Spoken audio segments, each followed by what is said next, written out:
Welcome all to a brave new world. Good evening, my fellow Americans. We now stand 10 years past the midpoint of a century that has witnessed 4 major wars among great nations. Last fall, the most trusted man in America, Walter Cronkite, he got an award. He got an award from the World Federalist Association. And he went up there to the World Federalist Association, and what did he say? He said, we Americans have got to have the courage to give up our sovereignty. We've got to have the courage to put our troops under UN command and get a world army to defend world peace, because that's where the world is gone. I'll give Cronkite credit. He says out loud what Gore believes and what Clinton believes and what Stroke Talbot says out loud. Now, what is this new world order all about? For ourselves and for future generations, a new world order. A world where the rule of law, not the law of the jungle, governs the conduct of nations. When we are successful, and we will be, we have a real chance at this new world order. There's a need for a new world order, but it has different characteristics in different parts of the world. A new world order where diverse nations are drawn together in common cause to achieve the universal aspirations of mankind. There is a chance for the President of the United States to use this disaster to carry out what his father, a phrase his father used, I think, only once, and hasn't been used since, and that is a new world order. And after 1989, President Bush said, and it's a phrase that I often use myself, that we needed a new world order. We need a system of enforceable world law, a democratic federal world government. In a closed-circuit hookup, Hillary Clinton congratulated Cronkite. For decades, you told us the way it is. But tonight, we honor you for fighting for the way it could be. We have no means for young people to get ahead. We've got to give them a stake in creating the kind of world order that I think all of us would like to see. But what does the new world order mean for countries like ours who are looking to succeed? We'll talk to you tonight on Fast. Of course, John will join us along with the rest of the gang. We'll talk about this wild spike in oil and then all the things that you know, the new world order in effect on Wall Street. What it really is putting the American economy under international regulation. Yeah. And those people who have been yelling, oh, the UN's going to take over global... Conspiracy theorists. They've been crazy, but now they're right. Yeah, well, when It's happening. France intends to pursue, together with all people of goodwill around the world, this battle to build the new world order of the 21st century. Have to shape an international order that can meet the challenges of our generation. We will be steadfast in strengthening those old alliances that have served us so well. In this period, when really a new world order can be created, it's a great opportunity. You never want a serious crisis to go to waste. And what I mean by that, it's an opportunity to do things that you think you could not do before. The way we're going to win over the long term is not just militarily. We've got to give them a stake in creating the kind of world order. Federal Reserve globalization. I want to ask you your opinion. The new world order, good or bad? Not good. It's going to take our sovereignty away. That's not a good thing at all. Thanks, sir. Thank you. The Department of Child Protective Services has become a protected empire that we see going on around us, and it's built on taking children and separating families. As a matter of fact, I could throw in here now that it appears to me that the family is going to have to be destroyed in order for the one world government to completely develop. Then if the global currency crisis unfolds, then inevitably you get, I guess, an alignment under a global world government, a new global currency, and a new world order. A new world is emerging.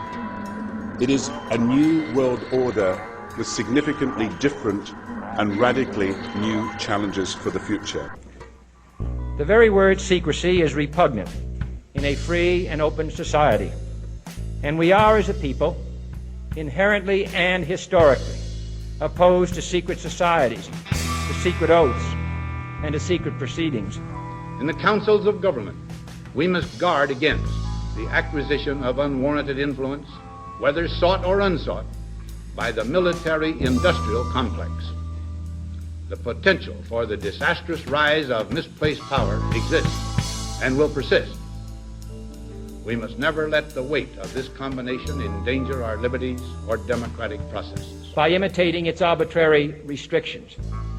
Even today, there is little value in ensuring the survival of our nation if our traditions do not survive with it. And there is very grave danger that an announced need for increased security will be seized upon by those anxious to expand its meaning to the very limits of official censorship and concealment. That I do not intend to permit to the extent that it's in my control. And no official of my administration, whether his rank is high or low, civilian or military, should interpret my words here tonight as an excuse to censor the news, to stifle dissent, to cover up our mistakes, or to withhold from the press and the public the facts they deserve to know.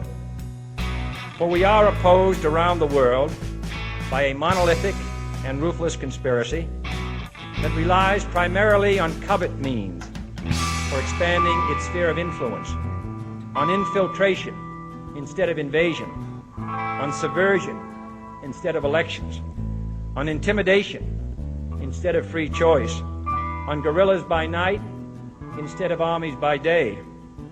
It is a system which has conscripted vast human and material resources into the building of a tightly knit, highly efficient machine that combines military, diplomatic, intelligence, economic, scientific, and political operations. Its preparations are concealed, not published. Its mistakes are buried, not headlined.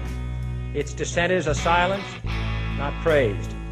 No expenditure is questioned, no rumor is printed, no secret is revealed.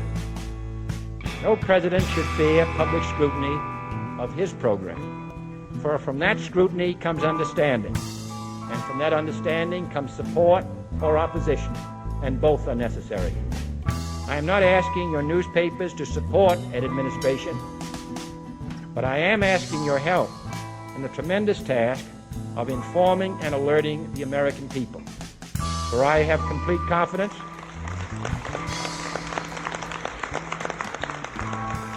in the response and dedication of our citizens whenever they are fully informed.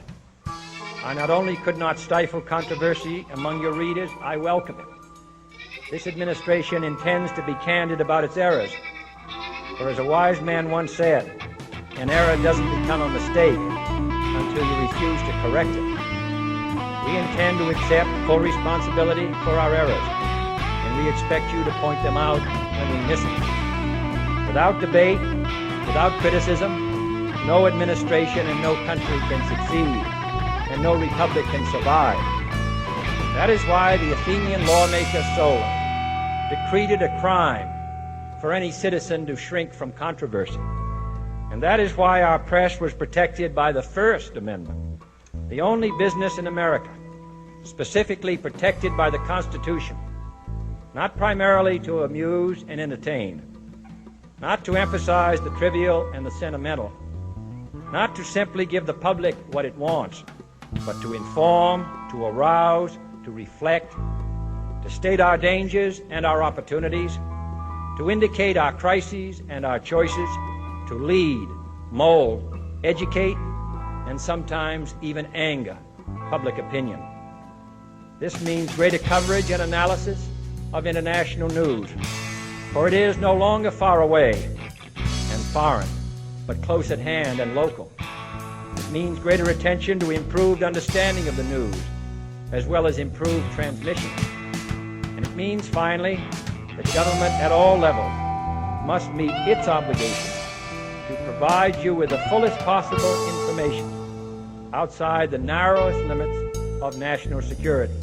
And so it is to the printing press, to the recorder of man's deeds, the keeper of his conscience, the courier of his news, that we look for strength and assistance, confident that with your help, man will be what he was born to be, free and independent.